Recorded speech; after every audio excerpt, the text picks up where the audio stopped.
Hello everyone. Strawberry.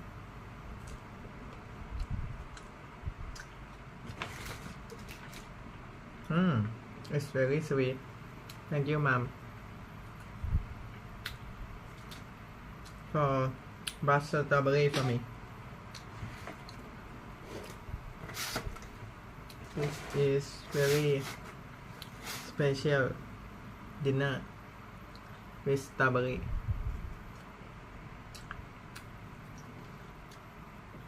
Tea strawberry.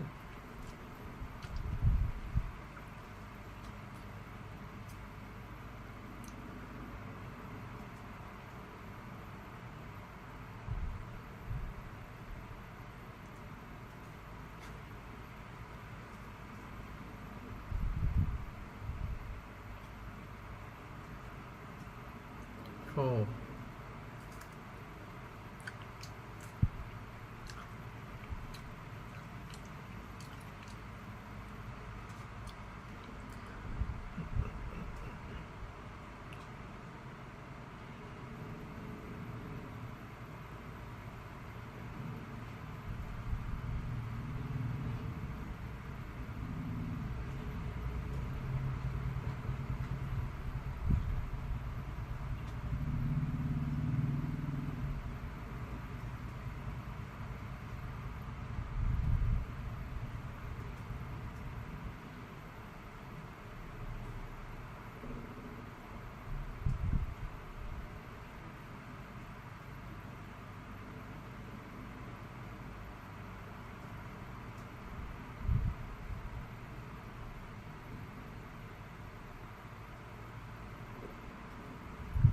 One of the biggest mistakes that couples make when they get married.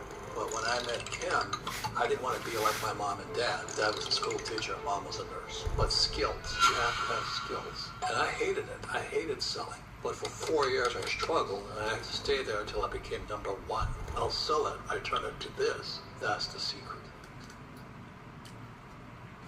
But something that I thought was really impactful that I've not heard you explain. You said that you and Kim retired in 10 years. Can you go over the story of how you did that and what your plan was? One of the biggest mistakes that people or couples make when they get married, I don't care if, boy marrying boy or girl marrying girl or tranny versus tranny, that's none of my business. But let's say you get into a committed relationship, a lot of times people don't have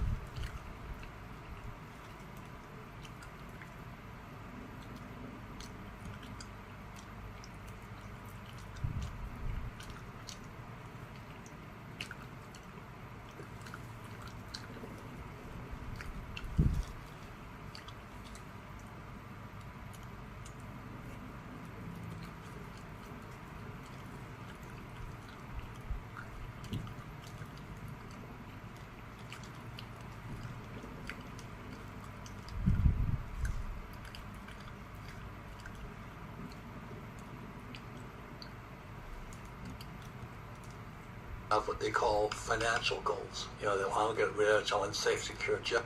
You said that you and Kim retired in 10 years. Can you go over the story of how you did that and what your plan was? One of the biggest mistakes that people or couples make when they get married, I don't care if, boy marrying boy or girl marrying girl or tranny versus tranny, that's none of my business. But let's say you get into a committed relationship, a lot of times people don't have what they call financial goals. They want to get rich, I want a safe, secure job. But when I met Kim, I didn't want to be like my mom and dad. And they worked hard all their lives because they're good, hard-working, highly educated, poor. Dad was a school teacher, mom was a nurse. Kim's father was a printer, he worked for a newspaper. Her mom was a stay-at-home mom, but they worked all their lives. So when I met Kim, I went, let's not do that. Let's set a goal to retire in 10 years. So when we got married, we had a goal to get married in 10 years. Now the thing about it is this, it's more than just a goal, it's how. And as I've said in many of my other videos, is that what makes you rich is not money, but skills. You have to have skills. So when I left the Marine Corps, I was a pilot and I flew. My wings here. To be a pilot, you have to fly. So to be an entrepreneur, you have to sell. So as I was getting out of the Marine Corps, my rich dad says, you, number one, have to learn how to sell. So when I left the Marine Corps, I got a job at Xerox. And I hated it. I hated selling. But for 4 years I struggled, and I had to stay there until I became number one. So every day I practiced selling. At night I would go and dial for dollars at a non-profit, dialing for dollars. I was always practicing selling, raising money. Number one skill of an entrepreneur. The reason so many people are poor is they can't raise money. I mean, fucking obvious, isn't it? They can get a credit card, but they can't raise $1 million. The second thing was your education. And so the way Kim and I were going to do it, because I started practicing it, my rich dad said, you have to understand real estate, because real estate is the basis of wealth. And it's not so much real estate, it's debt. So when I was getting this before I met Kim, when I was getting out of the Marine Corps, I was like 26 years old. I had to take real estate courses to learn how to raise money and use debt. So I go to a banker and I borrow money. So the reason Kim and I could retire in 10 years was even before that, I'd already listened to my rich dad about, can I sell, which I could, can I raise capital, which I could, and can I raise debt to buy real estate, which I could. So Kim and I just bought real estate. The average person cannot go out there and buy it. They don't know how, they don't have the skill set. So I'm going to say it again, it's skills and practice and experience and education that make you rich, not your college education. So when Kim and I said we're going to set a goal to be rich in 10 years, that's how we did. Mm-hmm. So we did it through apartment houses. And when the markets crashed, it was good because when markets crash, everything goes on sale. And Kim and I had strong financial statements, which is the cash flow game, so we played the cash flow game. teaches you a financial statement. Your financial statement is your report card when you go in to see your banker. We walked in with our financial statements and said, we want to borrow $300 million. The banker said yes, because our financial statement said we knew what we were talking about. Your financial statement is your report card when you leave school. But the average person, even college graduates, have no idea what a financial statement is. So they couldn't raise and they can't raise money. So what made Kim and I rich was our past skills and knowing that we're real estate, we're not 401k. We weren't going to inherit money because our parents were poor. And we're going to do it through real estate and debt. So I make it sound simple, but it was pretty much premeditated. From leaving the Marine Corps, I could fly. And by the way, his last two crashes, the Army Black Hawk hitting the airliner, typical Army pilot. I hate to say that, but it's Marine pilots are different than Army pilots. I don't know if you guys know that. And the reason, in my opinion, I could be wrong, there was a crash over the Potomac between an Army Black Hawk and all this, is because pilots for airlines are on IFR, instrument flight rules. So they're on their gauges looking at their instruments. Army guys are not trained IFR. Army guys are trained VFR, visual flight rules. So I'm listening to the traffic, and I could be wrong. The Army helicopter was on VFR, visual flight rules. The airline was on IFR. And the language and everything is completely different. You can hear it. So the Army pilot said, language at FAR, listen, not trained in the Marine Corps. Official statement is. So they couldn't raise and they can't raise money. So what made Kim and I rich was our past skills and knowing that we're real estate, we're not 401k. We weren't going to inherit money because our parents were poor. And we're going to do it through real estate and debt. So I make it sound simple, but it was pretty much premeditated. From leaving the Marine Corps, I could fly. And by the way, his last two crashes, the Army Black Hawk hitting the airliner, typical Army pilot. I hate to say that, but it's Marine pilots are different than Army pilots. I don't know if you guys know that. And the reason, in my opinion, I could be wrong, there was a crash over the Potomac between an Army Black Hawk and all this, is because pilots for airlines are on IFR, instrument flight rules. So they're on their gauges looking at their instruments. Army guys are not trained IFR. Army guys are trained VFR, visual flight rules. So I'm listening to the traffic, and I could be wrong. The Army helicopter was on VFR, visual flight rules. The airline was on IFR. And the language and everything is completely different. You can hear it. So the Army pilot said, Roger, we call them, we got bogey in sight. It means we got the aircraft. The Army pilot had the wrong aircraft in sight. He didn't see the one he hit because he was VFR, where the airline pilots are IFR. And so those subtle differences, again, is skills and experience and training and education that make the difference. It makes a difference. So when I was in flight school in Florida, Pensacola, the Army flight school was right around this corner from us at Fort Rucker, Alabama. So Florida and Alabama are next to each other. And we always said, stay away from highways and railroad tracks, because Army pilots flew along the highways and railroad tracks, where Navy and Marine pilots flew IFR. The rules are different. So I'm not sure, and it's a terrible thing, so many people lost their lives. But when I was listening to the traffic, as it replayed the whole thing, Army, VFR, airlines, IFR, boom. So again, it goes back to training, education, and experience. So I don't know where I'm going with all of that, but that's how what you learn is crucial and gives you a head start in life. So Kim and I could retire in 10 years because we planned on it, starting with education, experience, what we learned. I had to learn how to use debt. I had to learn how to raise capital. So every year I'm raising capital. So when Kenny Metro, I just called, he said, I need 100K. I go, done. I don't know where I got the money, but I know I can raise it. And I have a foundation of money. I have gold, silver, and Bitcoin. And my job is to take gold, silver, and Bitcoin, convert it to cash. So I take gold and silver and Bitcoin. I'll sell it, I turn it to this, and it turns it into cash flow. That's how the rich get richer.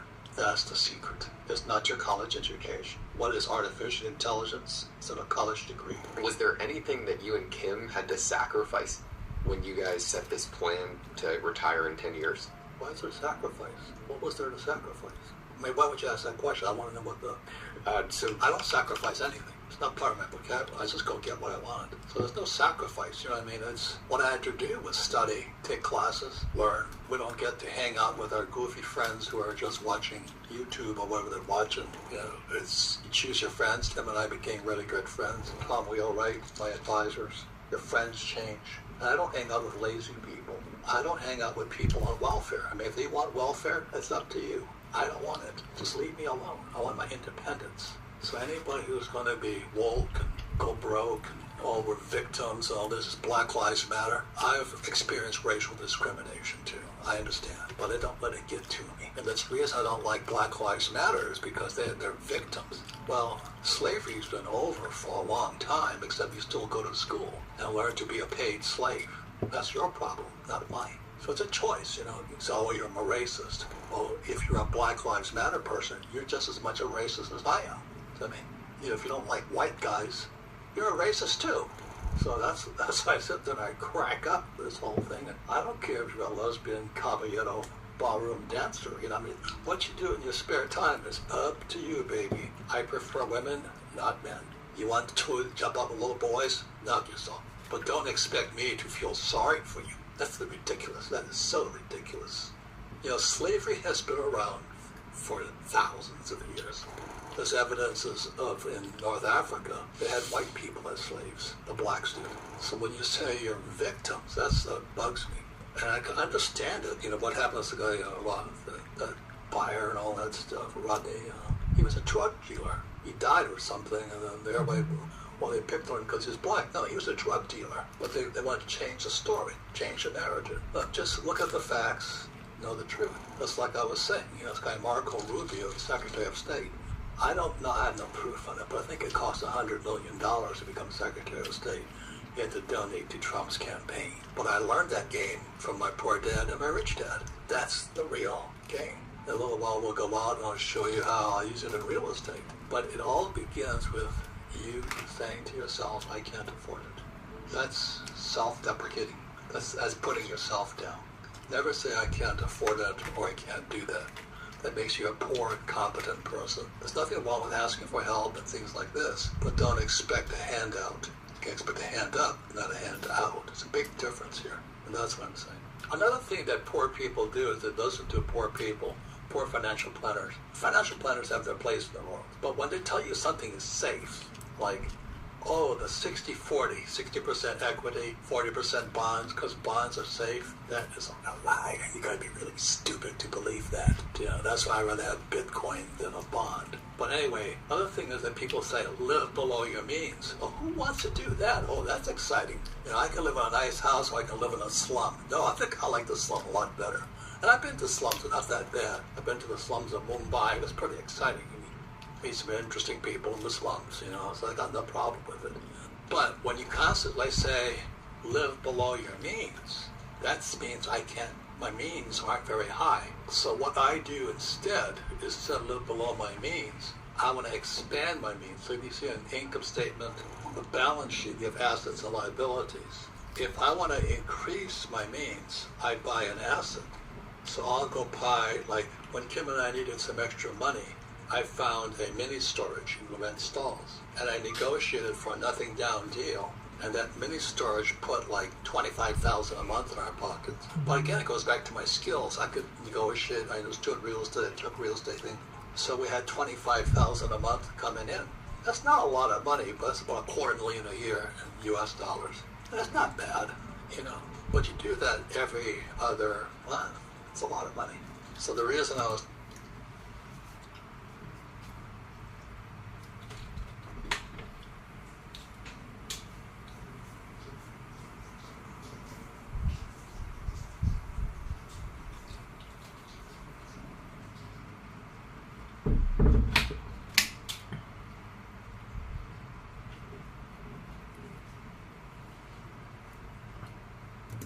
talking about it again is the trap is people work for this when you want cash flow coming. And so I'm buying assets, acquiring assets to expand my means so I have more cash coming in. So I was laughing with my friend, we can never spend the amount of money we have. I said, no, we make so much money, but we're going to give it all back in our funds and our foundations and all that. But it's just a game. We acquire assets, and poor middle class work for those crap. Assets throw this cash flow up, and poor middle class work for and save this year. That's why they're poor. Every year, every month, increase your cash flow. I'm at the point right now where I can't. Money just keeps piling up. I just give it to charities and things like that. But because I never say live below my means. Anybody tell you that, you have my problem to kick them. Okay? Thank you.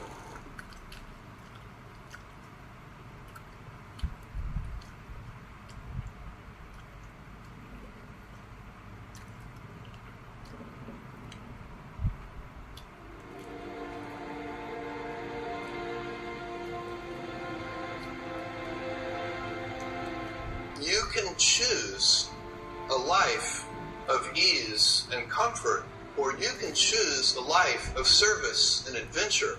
Which one of those, when you're 90 years old, are you going to be more proud of? Which one comfort, or you can choose a life of ease and comfort, or you can choose a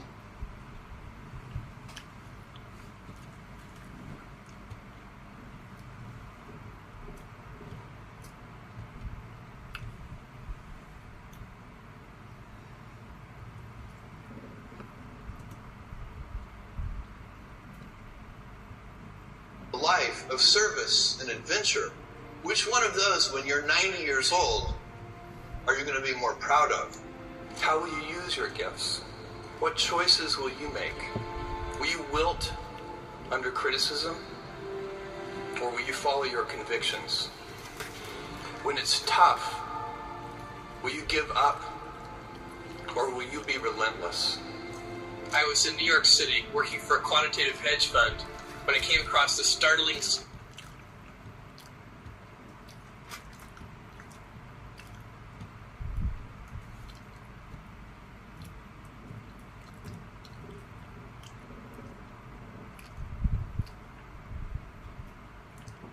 statistic that web usage was growing at 2,300% a year.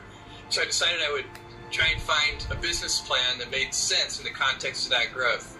And I picked books as the first best product to sell online. Basically, right now, if you can do things using a more traditional method, you probably should do them using the more traditional method. If you look at the big ideas at Amazon, what we're really focused on is thinking long-term, putting the customer at the center of our universe, and inventing. Big things start small. You can't skip steps. You have to put one foot in front of the other. Things take time. There are no shortcuts. And but you want to do those steps with, passion and ferocity. Think about the things that are not going to change over 10 years, and those are probably the big things. So, like, I know that in our retail business at Amazon, 10 years from now, customers are still going to want low prices. I know they're still going to want fast delivery, and I just know they're still going to want big selection. When you identify the big things, you can tell they're worth putting energy into because they're stable in time. You have to earn the loyalty of customers every day. If you ever rest on the past or rest on your laurels, it may take a little while, but the whole thing will go away. As a civilization, we will have so many gifts, just as you as individuals have so many individual gifts as you sit before me. How you use these gifts, and will you take pride in your gifts or pride in your choices? You can have a job, or you can have a career, or you can have a calling. And if you can somehow figure out how to have a calling, you've hit the jackpot, because that's the big deal. I was working at a financial firm in New York City with a bunch of very smart people, and I had a brilliant boss I much admired. I went to my boss and told him I was going to start a company selling books on the internet. He took me on a long walk in Central Park, listened carefully to me, and finally said, "That sounds like a really good idea, but it would be an even better idea for someone who didn't already have a good job. You can have a job, or you can have a career, or you can have a calling. And if you can somehow figure out how to have a calling, you've hit the jackpot, because that's the big deal." I met Jeff Bezos 25 years ago, and he told me, "Dave, I want you to invest in my company. What are you doing?" "I'm going to start a bookstore in my garage." "Okay, I'm going to put it online. People buy online, and I'm going to ship out of my garage.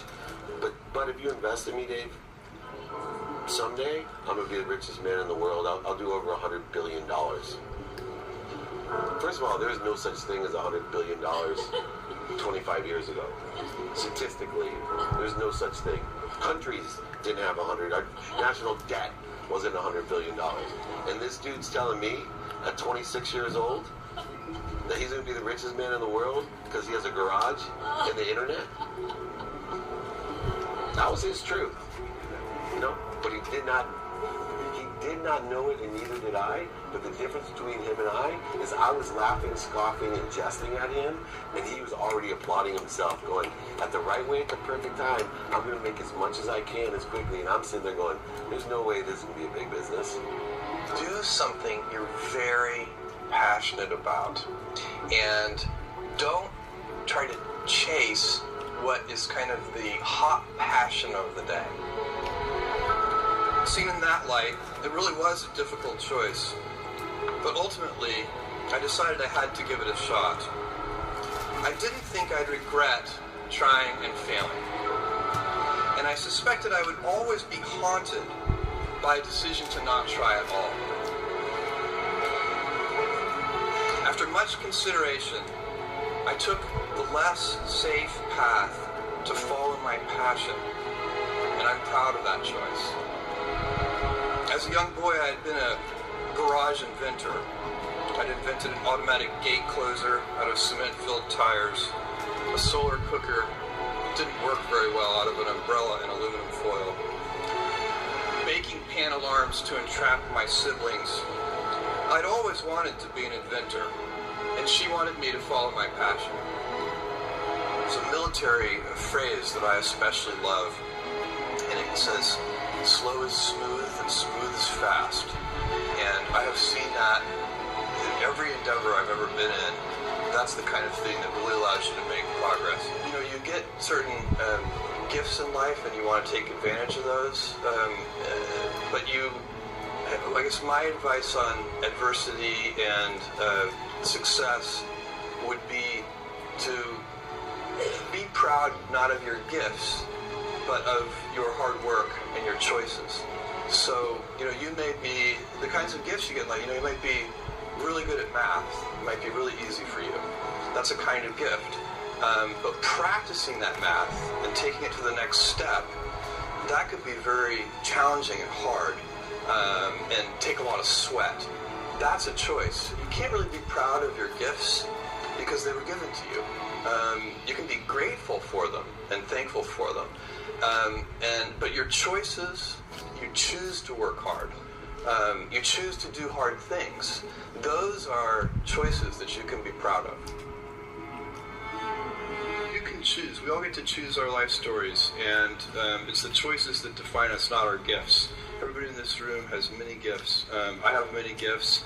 You can never be proud of your gifts because they're gifts. They were given to you. You might be, you know, tall, or you might be really good at math, or you might be extremely beautiful, or handsome, or, you know, there are many gifts, and you can only be proud really of your choices because those are the things that you are acting on. And one of the most important choices that each of us has, and you know this just as well as I do, is you can choose a life of ease and comfort, or you can choose a life of service and adventure.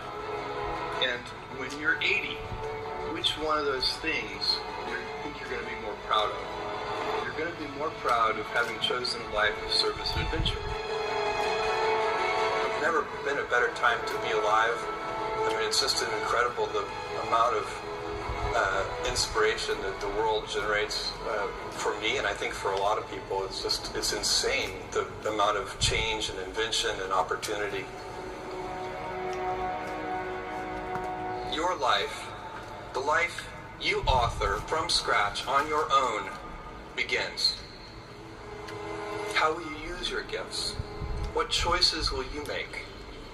Will inertia be your guide, or will you follow your passions? Will you follow dogma, or will you be original? Will you choose a life of ease, or a life of service and adventure? Will you wilt under criticism, or will you follow your convictions? Will you bluff it out when you're wrong, or will you apologize? Will you guard your heart against rejection, or will you act when you fall in love? Will you play it safe? Each of us has, and you know this just as well as I do, is you can choose a life of ease and comfort, or you can choose a life of service and adventure. And when you're 80, which one of those things are you going to be more proud of? You're going to be more proud of having chosen a life of service and adventure. There's never been a better time to be alive. I mean, it's just incredible the amount of inspiration that the world generates for me, and I think for a lot of people. It's insane, the amount of change and invention and opportunity. Your life, the life you author from scratch on your own, begins. How will you use your gifts? What choices will you make? Will inertia be your guide, or will you follow your passions? Will you follow dogma, or will you be original? Will you choose a life of ease, or a life of service and adventure? Will you wilt under criticism, or will you follow your convictions? Will you bluff it out when you're wrong, or will you apologize? Will you guard your heart against rejection, or will you act when you fall in love? Will you play it safe, or will you be a little bit swashbuckling? When it's tough, will you give up, or will you be relentless? Will you be a cynic, or will you be a builder?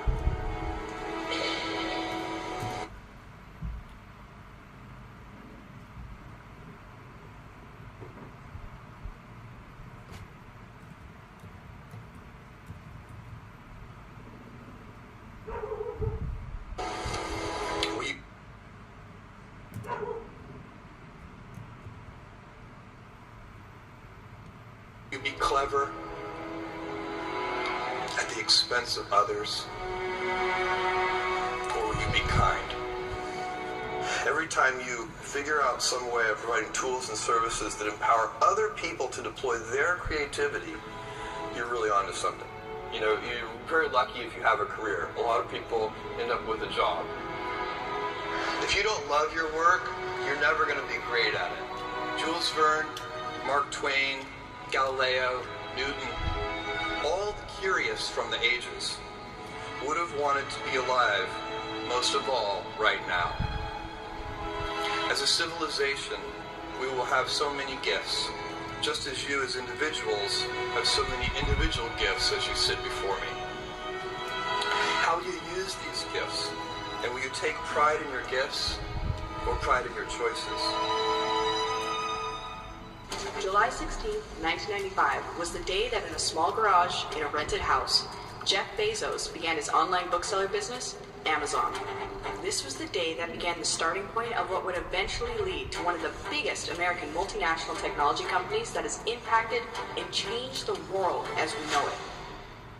So it really was a decision that I had to make for myself. And the framework I found, which made the decision incredibly easy, was what I called, which only a nerd would call, a regret minimization framework. So I wanted to project myself forward to age 80 and say, okay, now I'm looking back on my life. I want to have minimized the number of regrets I have. And you know, I knew that when I was 80, I was not going to regret having tried this. I was not going to regret having wanted, trying to participate in this thing called the internet that I thought was going to be a really big deal. I knew that if I failed, I wouldn't regret that. But I knew the one thing I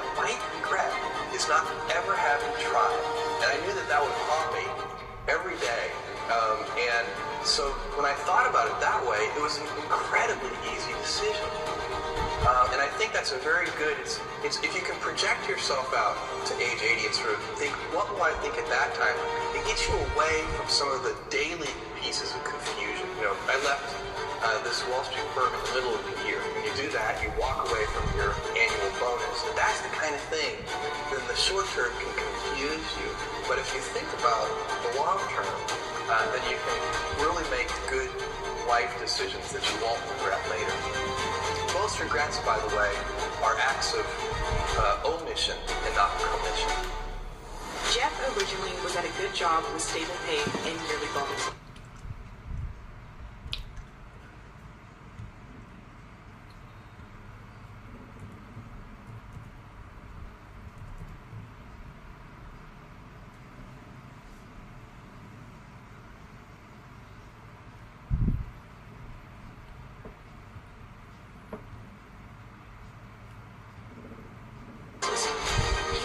Risk it all, but he realized the job with stable pay and yearly bonuses.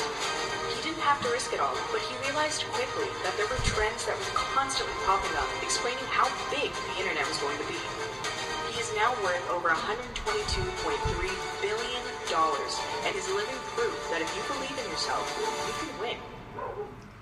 If we were to learn from Jeff's success, what trail of clues would there be? What did he do to separate himself from other entrepreneurs and skyrocket himself into ventures beyond our wildest dreams? Here are some insights into how and why Jeff Bezos has become successful. When planning a business like this, I think to sort of look at what is the brand promise that you're going to make to customers. And the brand promise that you make has to actually coincide very, very closely with the things that you can deliver. And in our case, that led to the name of Amazon.com. It's basically Earth's biggest river, Earth's biggest bookstore. And we wanted to use this large selection to be able to build an authoritative store. Authoritative means a few things. Authoritative selection.